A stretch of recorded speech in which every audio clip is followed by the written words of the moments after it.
নমস্কার, welcome to astro console. আজকের বিষয় শনির বর্ণ নির্ণয়, আর এই বিষয়টি সমস্ত রাশি ও লগ্নের জন্য। সমস্ত রাশি ও লগ্নের লোকেরা বা মানুষেরা এই ভিডিওটি দেখতে পারে। শনির বর্ণ নির্ণয় কিভাবে করতে হবে, আর এর গুরুত্ব কি, কি দরকার এর জন্য, আর কি ফল পাওয়া যায়, এটা বিষয়ে আজকে আলোচনা করব। শনি যখন একটি রাশিতে গোচর করেন তখন 2.5 বছর সময় নেন রাশিটিকে পার করতে বা অতিক্রম করতে। একটি রাশিতে শনিদেব 2.5 বছর অবস্থান করেন।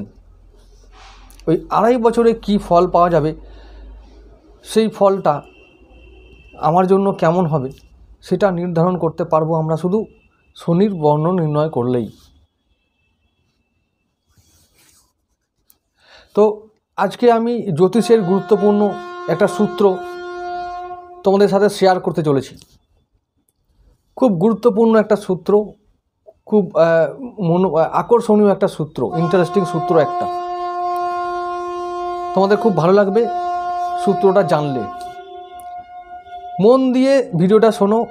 আমি একটা সূত্র শেয়ার করছি, খুব সোজা একটা সূত্র, বুঝতে পারবে তাহলে যে তোমাদের জন্য শনি কি ফল দেবে। যখন শনি গোচর করবে, যে কোনো রাশিতে অবস্থান করবে, তখন তোমাদের জন্য কি ফল আসতে পারে, এটা তোমরা নিজেরাই নির্ধারণ করতে পারবে, নিজেরা হিসাব করতে পারবে। একটা সূত্র শেয়ার করছি, সেটি হলো, তো শুরু করা যাক।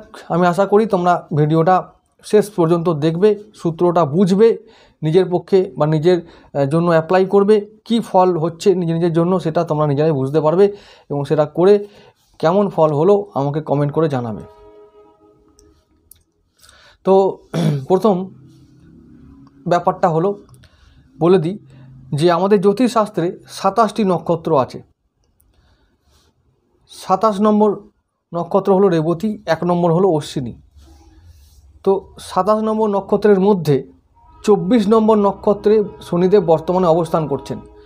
24 নম্বর নক্ষত্র হলো শতবিশা।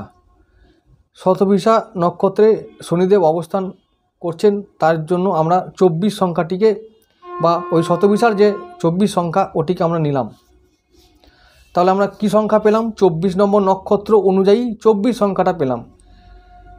এরপরে 24-এর সঙ্গে আমরা 12 যোগ করব, 12 সংখ্যাটা যোগ করব, তাহলে হলো 36। এবার ধরা যাক কোনো জাতক বা জাতিকার জন্ম নক্ষত্র অশ্বিনী। তাহলে অশ্বিনী কত নম্বর নক্ষত্র? 1 নম্বর নক্ষত্র। তাহলে 36-এর সঙ্গে 1 যোগ করলাম, তাহলে কত হলো? 37 বা 37। ওই 37 সংখ্যাটিকে আমরা এবার 8 দিয়ে ভাগ করব। এবার 8 দিয়ে ভাগ করার পর কি হচ্ছে? 8 4 32, 8 5 40, তাহলে 8 4 32, ভাগশেষ হলো 5। এবার এই যে নক্ষত্র অনুযায়ী 8 4 32, ভাগশেষ হলো 5, তাহলে 5 হলো এই অশ্বিনী নক্ষত্রের জাতকের জন্য ভাগশেষ সংখ্যাটা এলো, ভাগশেষ হলো 5। মনে রাখতে হবে ওই 5 সংখ্যাটি গুরুত্বপূর্ণ, ওটাকে লিখে রাখবো। এরপরে আমি বলবো যে পরের নক্ষত্র, প্রতিটি নক্ষত্রের কিন্তু এরকমই করেই নিয়ম, অর্থাৎ ওই যে ফর্মুলা হলো 24, তার সঙ্গে 12 সংখ্যাটিকে যোগ করতে হবে, এবং তার যে জন্ম নক্ষত্র, নিজের যে জন্ম নক্ষত্র, সেই জন্ম নক্ষত্রটিকে ওই 36-এর সঙ্গে যোগ করতে হবে। আবার বলছি, যদি ভরণী নক্ষত্র হয়, যদি ভরণী হয় তাহলে 2 যোগ করতে হবে 36-এর সঙ্গে 38, 36 আর 2 38।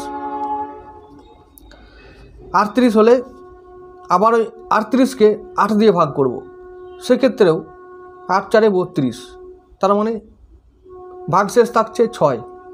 তাহলে ওই ভরণী নক্ষত্রের জাতক বা জাতিকার জন্য 6 নম্বরটা গুরুত্বপূর্ণ।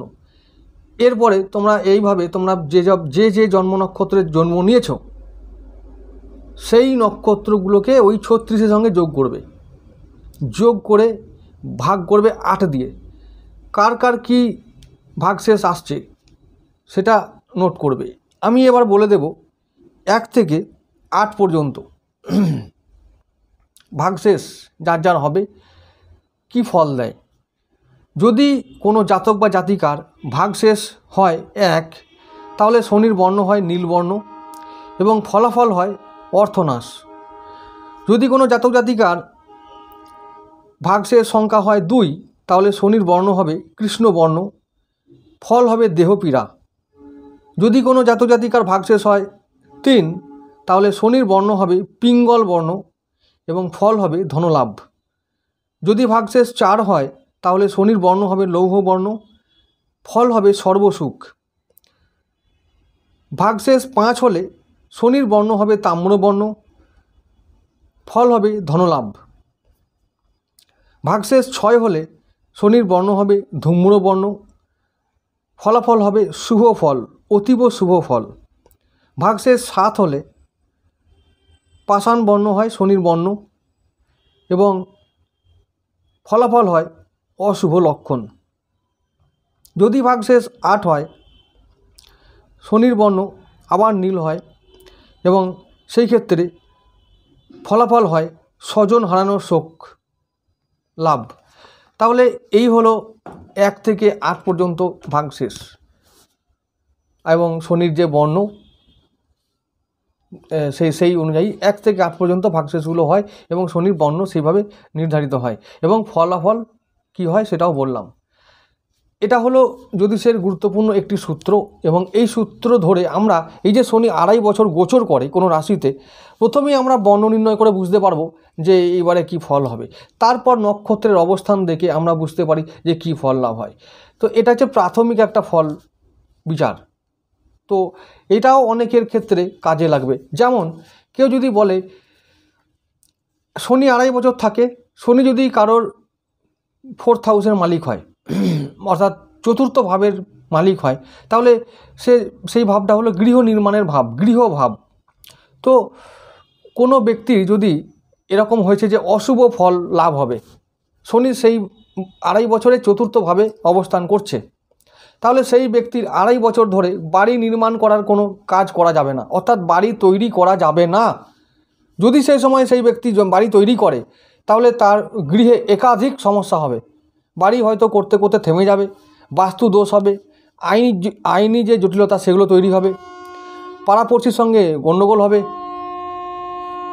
বিভিন্ন রকমের আরও অনেক অশান্তি হবে বাড়ি নিয়ে। তাই এইগুলো আগাম জেনে রাখা ভালো এবং বর্ণ নির্ণয় করাটা একটু আভাস পাওয়ার জন্য যে আমি করব, তো জ্যোতিষের কাছে পরে যাব, কিন্তু আগে আমি তো জেনে নিই যে এইগুলো এই বছরটা, এই 2.5 বছর কি হবে আমার জন্য। তাহলে আমি সেই ভাব অনুযায়ী, যেমন ধরা যাক 4th ভাবে যদি শনি কারোর অবস্থান করে, তাহলে শুধু গৃহ নির্মাণের নয়, ওটা যানবাহন ক্রয়েরও একটা বা যানবাহন কেনারও একটা ভাব, যানবাহনের ঘর। কেউ যদি বলে যে আচ্ছা আমি এবার এই বছর যে রানিং বছরটা চলছে, এই বছরে আমি একটি গাড়ি কিনতে চাই, তাহলে কি ভালো হবে? ভালো হবে না মন্দ হবে ওই বর্ণ নির্ণয় করে বুঝতে পারা যাবে। একটা প্রাথমিক ধারণা যে যদি অশুভ ফল দেয়, তাহলে এই বছরে গাড়ি কেনা যাবে না। এইগুলো আমরা জানতে পারি, এই সুবিধাটাই হয়। এটা খুব গুরুত্বপূর্ণ একটা বিষয়। যদি কখনো অশুভ ফল দেয়, ওই বছরে কোনো মাঙ্গলিক কাজ করা যাবে না। যেমন কোনো বিবাহ হতে পারে বা অন্য কোনো গৃহপ্রবেশ, গৃহ নির্মাণ, মন্দির নির্মাণ, অন্য আরও অনেক মাঙ্গলিক কাজ আছে, সেগুলো করা যাবে না। এই ব্যাপার। তো এই জন্য এই ফর্মুলাটা গুরুত্বপূর্ণ। যাই হোক বন্ধুরা, আশা করি বোঝাতে পেরেছি। তো আজ এইটুকু থাক। নমস্কার।